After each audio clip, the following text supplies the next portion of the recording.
അപ്പോൾ നമ്മൾ ആദ്യം പോകുന്നത് ഇനി കോഴിക്കോട് പെരുവട്ടൂരിലേക്കാണ്. അവിടെ വീണ്ടും തെരുവ് നായയുടെ ആക്രമണം ഉണ്ടായി. 2 വയസ്സുകാരനടക്കം 4 പേർക്ക് കടിയേറ്റു. വീട്ടുമുറ്റത്ത് വെച്ചാണ് നായയുടെ കടിയേറ്റത്. അഭിജിത്ത് മുഴക്കുന്നുണ്ട് കൂടുതൽ വിശദാംശങ്ങളുമായി. അഭി, ഇത് തെരുവുനായ ശല്യം രൂക്ഷമായ മേഖലയാണോ? ഇത് ഈ കടിയേറ്റവരുടെ ആരോഗ്യനില എങ്ങനെയാണ്?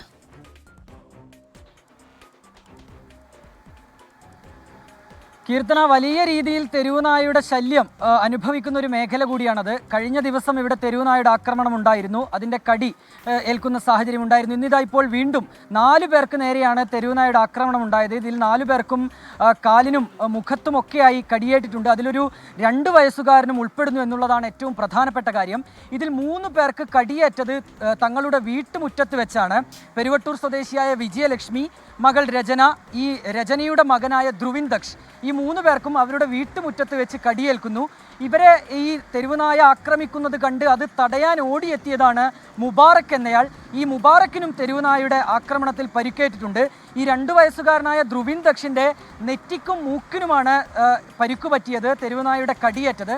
ഈ 4 പേരും ഇപ്പോൾ കൊയിലാണ്ടി താലൂക്ക് ആശുപത്രിയിൽ നിന്ന് ചികിത്സ തേടിയിട്ടുണ്ട്. ഗുരുതരമായ പരിക്കില്ല എന്നുള്ളത് തന്നെയാണ് ആശ്വാസകരം. പക്ഷേ ഈ 2 വയസ്സുകാരനായ കുട്ടിക്ക് മൂക്കിനും മുഖത്തുമൊക്കെ കടിയേറ്റിട്ടുണ്ട് എന്നുള്ളത് ഗൗരവമായ ഒരു കാര്യം തന്നെയാണ്. അതും വീട്ടുമുറ്റത്ത് വെച്ചാണ് ആക്രമണം ഉണ്ടായത്.